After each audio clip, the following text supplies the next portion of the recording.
Good morning. Looking at California wildfires this week, we're going to be looking at the fuels that allow the fires to burn.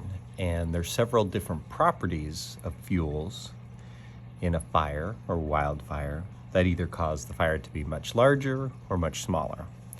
So read through this, but I'm just going to kind of cover a few of these things. The first one that we look at is particle size and shape. What they're talking about here is how small is the fuel source. And they give examples like a single dry pine needle. It's very small. It doesn't have a lot of volume. It doesn't take up a lot of space. And it's going to be easier to heat up that small particle size compared to if I have a large log. So I have a large log. If I try and light the large log on fire, and I just use a match, well, that log's going to absorb all that heat coming from the match, and it's not going to start to burn. But the dry needle will burn. And they give some examples down here. So examples of fine fuels, grass, leaves, pine needles, twigs. These are all the things that you would start a campfire with. You would use that as your first fuel. And then it gives an example of coarse materials. Namely, the one we talked about was a full log, but there's some others, stumps, branches. What you're going to need to do here is draw some examples of coarse fuel. And it has to be drawn so that I can tell that it's coarse fuel and not fine fuel, okay? That's what goes in this image. Continuing down, it talks about moisture content, which you can read here. There's no example that you're going to find. But, wet fuels have a lot of water in them. Dry fuels have very little water in them. It's going to be easier to ignite dry fuels. Number 3, fuel load. So this refers to how much fuel is present.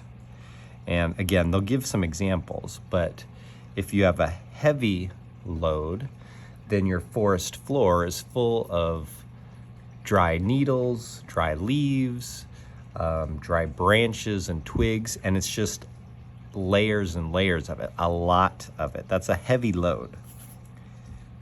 If it's a light load, then there's not as much material.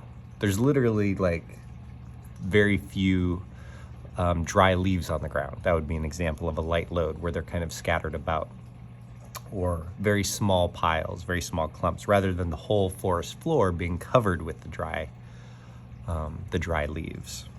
So you got to find or draw in heavy load versus light load. And again, I want you to be able to distinguish in your drawing. I should be able to easily see that one is heavy and one is light. All right, 4, which I think is our last one, spatial arrangement.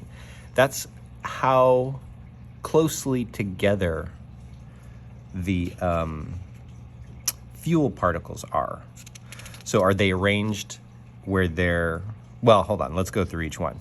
Continuous fuels, these are fuels that are in contact with each other. So you can imagine dried twigs on the ground where one twig is laying on top of another, is laying on top of another, and you can go 10 feet, but all these twigs and branches that are dead on the ground are all touching each other. They're all in a continuous line, and fire can easily jump, or not jump, but it can just move through that line of materials. That is continuous. Draw that in this space, make sure that I can see that it's continuous. Discontinuous fuels are just the opposite, right? You've got some branches in one area, and then they're separated by space. They're not touching another group of branches over here. And then maybe there's some leaves over here that are also not touching the other fuel sources. It's harder for the fire to move through when it's discontinuous fuel because it has to jump over spaces in order to keep that going. And then C is going to talk about how tightly packed the fuel is. So remember, we're talking about spatial arrangement, where it is in space in 3 dimensions.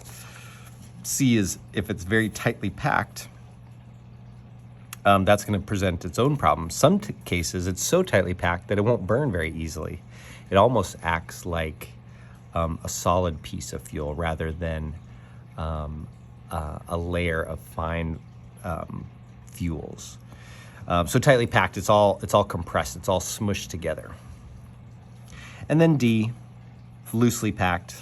Obviously, that's the opposite of what we just talked about, where if I rake a pile of leaves together and I just have a small, thin layer pile of leaves, that's going to be loosely packed. I haven't pushed the leaves down. I haven't compressed them. There's a lot of air and space in between, and that would be loosely packed, which will draw that down here. Okay, make sure the drawings all reflect the definitions. If you have any questions, let me know. Thank you very much.